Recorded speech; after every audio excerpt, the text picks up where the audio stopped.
What's going on, guys? It's Groove back again with another one from the Fiat Standard by Saifedeanammous.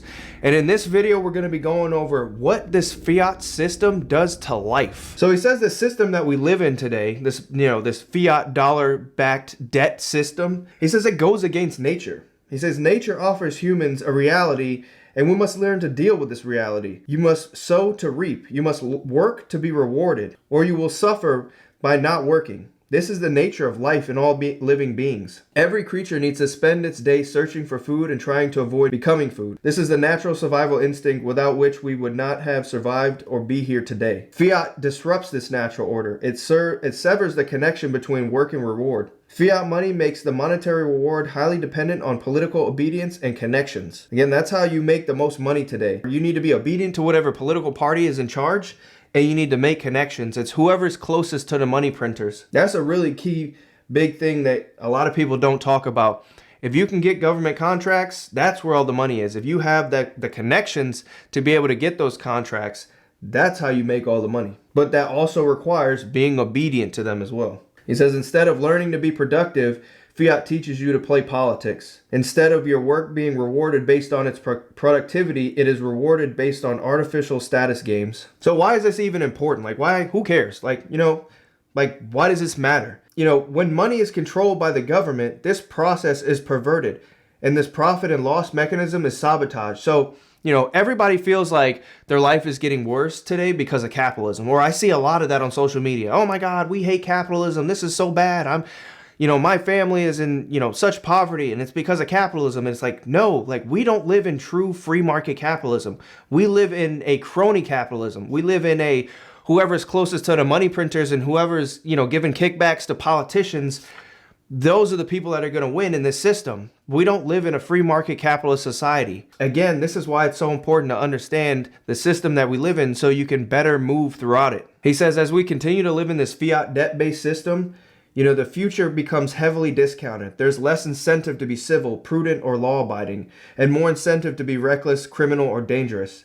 Families break down. And a lot of people don't understand that. Even today, we see this firsthand. Nobody wants to have families anymore. Nobody wants to come together anymore and have kids.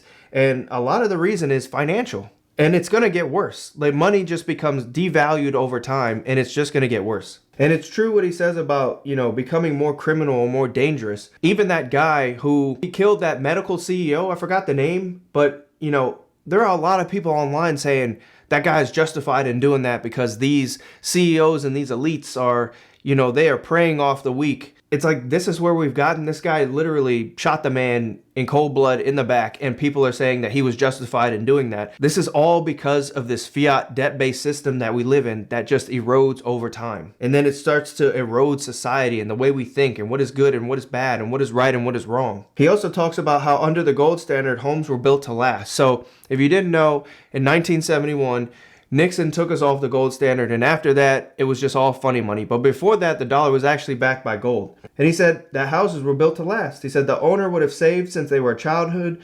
to build their home.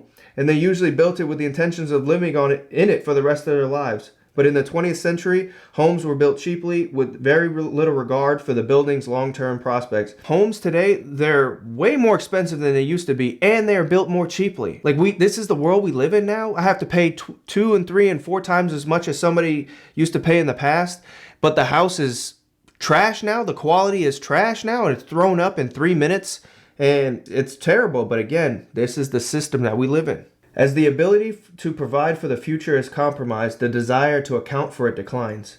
Again, people don't care about the future. And I've noticed that too, when it comes to saving and investing. I was in some comment of some video, and the guy was saying hey, in 10 to 15 years, Bitcoin is going to be X amount of dollars. And people were saying 10 to 15 years, who cares about the future? I need to make money right now. And again, this is the mindset that people have because of this debt-based system that we live in. People can't think about the future. It's just right now. And it's crazy how much the money system that we live in messes with your mind, and people don't even realize it. He says the less certain the future appears to an individual, the more likely they are to engage in reckless behavior that could reward them in the short time while endangering them in the long term. When it comes to the family, He says, with fiat's loose supply growth resulting in continuous price increases, and that's like prices of everything, all goods and services will go up forever. He says the savings become ineffective. The financial pressures of fiat have resulted in a large increase in families with 2 wage earners, resulting in far less for them to spend together. And not only that, it's destroying families and it's destroying relationships. And, you know, people don't understand that too. I've seen a bunch of those videos where women are like, where are all the men at today? I can't find a man on my level or higher, because women are hypergamous. They want a man who makes more money than them. Well, that's going to be harder and harder to find in this debt-based system that we live in today. And that's pretty much it when it comes to this chapter on fiat life. People really need to understand like how much this fiat system that we live in, it messes with your life. It messes with your time preference. It messes with families. It messes with your ability to save. It makes people do bad things. I know that sounds kind of like, you know, second grader, but it does. It makes you do bad things and just think about the now, and it changes the way you think. It changes your behavior, and it just degrades society overall. But this is the system that we live in, which is why it needs to go away. We need to go back to a hard money system. We need to get off of this fiat system. And with that, go ahead and hit that like and subscribe. I'll catch you guys in that next one. Peace.